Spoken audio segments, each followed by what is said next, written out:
warahmatullahi wabarakatuh. Perkenalkan, kami dari kelompok 4 yang beranggotakan Priyati Puspitasari, Marcella Ayudia, Rini Wulandari, dan Retno Dwiningrum.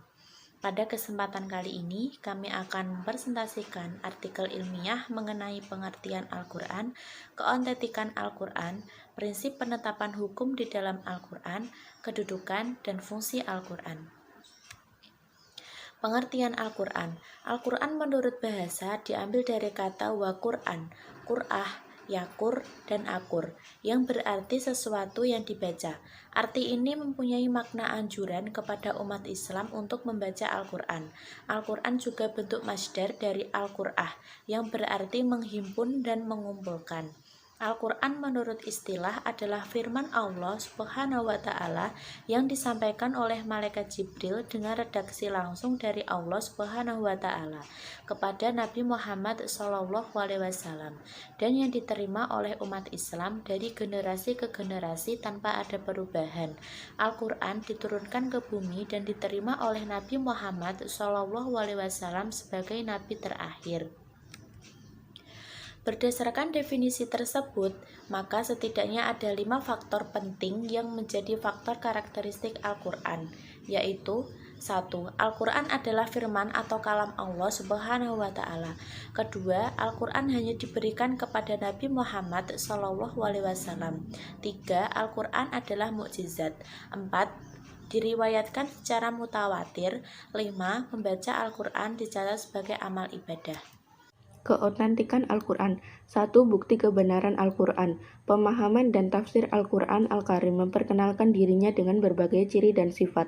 Salah satu di antaranya adalah bahwa ia merupakan kitab yang keautentikannya dijamin oleh Allah, dan ia adalah kitab yang selalu dipelihara.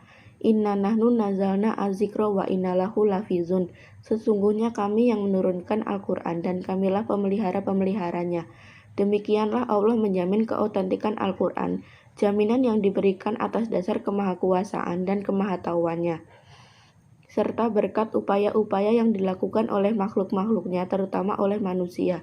Dengan jaminan ayat di atas, setiap muslim percaya bahwa apa yang dibaca dan didengarnya sebagai Al-Quran tidak berbeda sedikitpun dengan apa yang pernah dibaca oleh Rasulullah dan yang didengar serta dibaca oleh para sahabat Nabi. 2. Bukti-bukti Al-Quran sendiri. Sebelum menguraikan bukti-bukti kesejarahan, ada baiknya saya kutipkan pendapat seorang ulama besar Syiah kontemporer, Muhammad Husain Al-Tabatabai, yang menyatakan bahwa sejarah Al-Quran demikian jelas dan terbuka, sejak turunnya sampai masa kini. Ia dibaca oleh kaum muslim sejak dahulu sampai sekarang, sehingga pada hakikatnya Al-Quran tidak membutuhkan sejarah untuk membuktikan keautentikannya. Kitab suci tersebut, lanjut Tabatabai, memperkenalkan dirinya sebagai firman-firman Allah dan membuktikan hal tersebut dengan menantang siapapun untuk menyusun seperti keadaannya. Ini sudah cukup menjadi bukti, walaupun tanpa bukti-bukti kesejarahan. Salah satu bukti bahwa Al-Quran yang berada di tangan kita sekarang adalah Al-Quran yang diturunkan kepada Nabi tanpa pergantian atau perubahan tulis Tabatabai adalah berkaitan dengan sifat dan ciri-ciri yang diperkenalkannya menyangkut dirinya, yang tetap dapat ditemui sebagaimana keadaannya dahulu. Dr. Mustafa Mahmud mengutip pendapat Rosyad Khalifah, juga mengemukakan bahwa dalam Al-Quran sendiri terdapat bukti-bukti sekaligus jaminan akan keautentikannya. Huruf-huruf hijaiyah yang terdapat pada awal beberapa surah dalam Al-Quran adalah jaminan keutuhan Al-Quran, sebagaimana diterima oleh Rasulullah, tidak berlebihan dan atau berkurang satu huruf pun dari kata-kata yang digunakan oleh Al-Quran. 3. Bukti-bukti kesejarahan Al-Quran. Al-Karim turun dalam masa sekitar 22 tahun, atau tepatnya 22 tahun, 2 bulan, dan 22 hari. Ada beberapa faktor yang merupakan faktor-faktor pendukung bagi pembuktikan otentitas Al-Quran. 1. Masyarakat Arab yang hidup pada masa turunnya Al-Quran adalah masyarakat yang tidak mengenal baca tulis. Karena itu, satu-satunya andalan mereka adalah hafalan. Dalam hal hafalan, orang Arab bahkan sampai kini dikenal sangat kuat. 2. Masyarakat Arab khususnya pada masa turunnya Al-Quran dikenal sebagai masyarakat sederhana dan bersahaja. Kesederhanaan ini menjadikan mereka memiliki waktu luang yang cukup, di samping menambah ketajaman pikiran dan hafalan. 3. Masyarakat Arab sangat gandrung lagi membanggakan kesusastraan. Mereka bahkan melakukan perlombaan-perlombaan dalam bidang ini pada waktu-waktu tertentu. Prinsip penetapan hukum di dalam Al-Quran. Prinsip secara etimologi adalah dasar, permulaan, atau aturan pokok. Hukum Islam meliputi prinsip-prinsip umum dan prinsip-prinsip khusus. Prinsip umum ialah prinsip keseluruhan hukum Islam yang bersifat universal. Sedangkan prinsip khusus ialah prinsip-prinsip setiap cabang hukum Islam. Juhaya S. Praja mengatakan, ada 7 prinsip umum hukum Islam, diantaranya A. Prinsip Tauhid. Tauhid adalah salah satu prinsip umum hukum Islam yang merupakan fondasi ajaran Islam. Prinsip ini menyatakan bahwa semua manusia ada di bawah satu ketetapan yang sama, yaitu ketetapan Tauhid yang dinyatakan dalam kalimat La ilaha illallah, yang artinya tidak ada Tuhan selain Allah. Segala ciptaan Allah di muka bumi memiliki tujuan yang merupakan bagian dari kebermaknaan wujud. Di antara tujuan tersebut adalah ibadah. Prinsip Tauhid ini juga menghendaki dan memposisikan untuk menetapkan hukum sesuai dengan apa yang diturunkan Allah, Al-Quran dan As-Sunnah. Barang siapa yang tidak menghukumi dengan hukum Allah, maka orang tersebut dapat dikategorikan ke dalam kelompok orang-orang yang kafir, zalim, dan fasik. Sesuai dengan firman Allah dalam surat Al-Maidah ayat 44, 45, dan 47. B. Prinsip keadilan. Dalam banyak ayat, Allah memerintahkan hambanya untuk berbuat adil. Di antaranya ada surat Al-Maidah ayat 8, Al-Hujurat ayat 9. Kata al dalam Al-Quran adalah sinonim al-mizan yang artinya keseimbangan atau moderasi. C. Prinsip amar ma'ruf nahi mungkar. Hukum Islam digerakkan untuk merekayasa umat manusia untuk menuju tujuan yang baik dan benar yang diridhoi Allah. Dalam filsafat hukum barat dikenal sebagai fungsi social engineering atau rekayasa sosial. Menurut Razbi Ashidik, prinsip ini juga dilihat pada peran negara dalam Islam sehingga negara tidak boleh memaksa masyarakat untuk melakukan sesuatu sesuai dengan kehendaknya yang semena-mena, apalagi yang menyalahi dengan hukum Islam. Pengkategorian amar ma'ruf nahi mungkar dinyatakan berdasarkan wahyu dan penalaran logis yuridis terhadap konteks dalam persoalan hukum tengah terjadi. D. Prinsip kemerdekaan atau kebebasan. Prinsip kebebasan dalam hukum Islam menghendaki agar agama atau hukum Islam disiarkan tidak berdasarkan paksaan, tetapi berdasarkan penjelasan, demonstrasi, argumentasi. Kebebasan yang menjadi prinsip hukum Islam adalah kebebasan dalam arti luas yang mencakup berbagai aspek, baik kebebasan individu maupun kebebasan komunal. Kebebasan beragama dalam Islam dijamin berdasarkan prinsip tidak ada paksaan dalam agama. Kebebasan bertindak, berekspresi, dan berimajinasi merupakan kebebasan yang melekat pada tiap-tiap individu manusia, bahkan merupakan hak paling asasi. Kebebasan ini tidak boleh bertentangan dengan kemaslahatan umum, akidah, dan lain-lain. E. Prinsip persamaan atau egalit. Prinsip persamaan yang paling nyata terdapat dalam Konstitusi Madinah atau Al-Saifah, yakni prinsip Islam menentang perbudakan dan pengisapan darah manusia atas manusia. Prinsip persamaan ini merupakan bagian penting dalam pembinaan dan pengembangan hukum Islam dalam menggerakkan dan mengontrol sosial, tapi bukan berarti tidak pula mengenal stratifikasi sosial seperti komunis. F.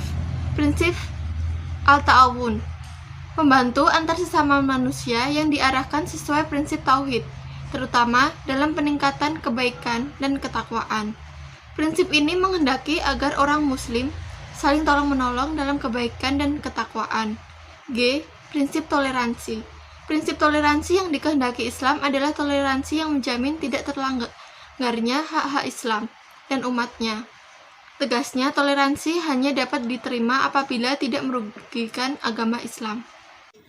Kedudukan Al-Quran. Kedudukan Al-Quran adalah sebagai sumber hukum Islam yang pertama. Al-Quran menjadi sumber dari segala sumber hukum. Penggunaan sumber hukum lain harus sesuai dengan Al-Quran dan tidak boleh bertentangan dengan Al-Quran. Oleh karena itu, jika seseorang ingin menemukan dan menentukan hukum dalam suatu kejadian, langkah yang harus ditempuh adalah melakukan penelusuran, penelitian dan pengajian terhadap ayat-ayat Al-Quran untuk mencari jawabannya. Fungsi Al-Quran. Al-Quran merupakan kitab suci umat Islam yang memiliki banyak manfaat bagi umat manusia. Al-Quran diturunkan sebagai petunjuk bagi seluruh manusia melalui malaikat Jibril kepada Nabi Muhammad SAW sebagai Rasul yang dipercaya menerima mukjizat Al-Quran. Nabi Muhammad SAW menjadi penyampai, pengamal, serta penafsir pertama dalam Al-Quran. Fungsi Al-Quran antara lain 1. Al-Huda atau petunjuk. Di dalam Al-Quran ada 3 posisi Al-Quran yang fungsinya sebagai petunjuk. Al-Quran menjadi petunjuk bagi manusia secara umum, petunjuk bagi orang-orang yang bertakwa, dan petunjuk bagi orang-orang yang beriman. Jadi, Al-Quran tidak hanya menjadi petunjuk bagi umat Islam saja, tapi bagi manusia secara umum. Kandungan Al-Quran memang ada yang bersifat universal seperti yang berkaitan dengan ilmu pengetahuan, dan itu bisa menjadi petunjuk bagi semua orang, tidak hanya orang yang beriman Islam dan bertakwa saja. 2. Asyifa. Di dalam Al-Quran disebutkan bahwa Al-Quran merupakan obat bagi penyakit yang ada di dalam dada manusia. Penyakit dalam tubuh manusia memang tak hanya berupa penyakit fisik saja, tapi bisa juga penyakit hati. Perasaan manusia tidak selalu tenang, kadang merasa marah, iri, dengki, cemas, dan lain-lain.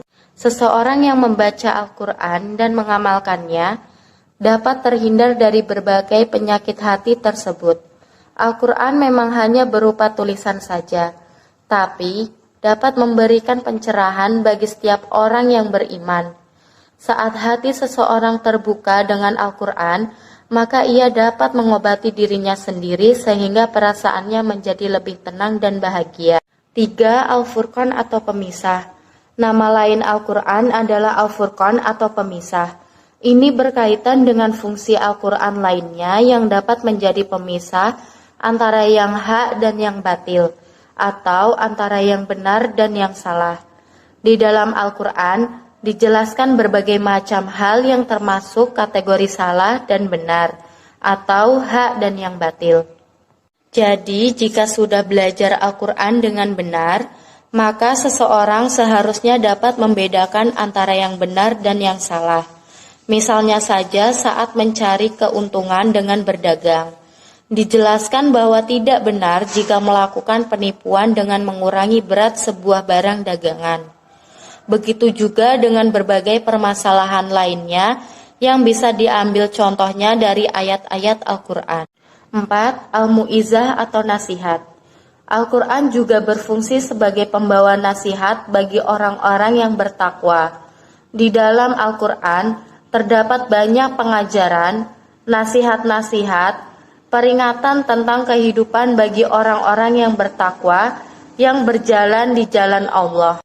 Nasihat yang terdapat di dalam Al-Quran biasanya berkaitan dengan sebuah peristiwa atau kejadian yang bisa dijadikan pelajaran bagi orang-orang di masa sekarang atau masa setelahnya.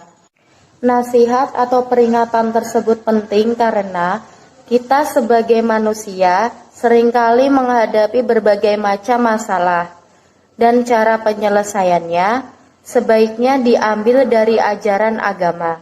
Bagaimana cara kita menghadapi tetangga, suami, orang tua, dan bahkan musuh kita telah diajarkan di dalam Al-Quran.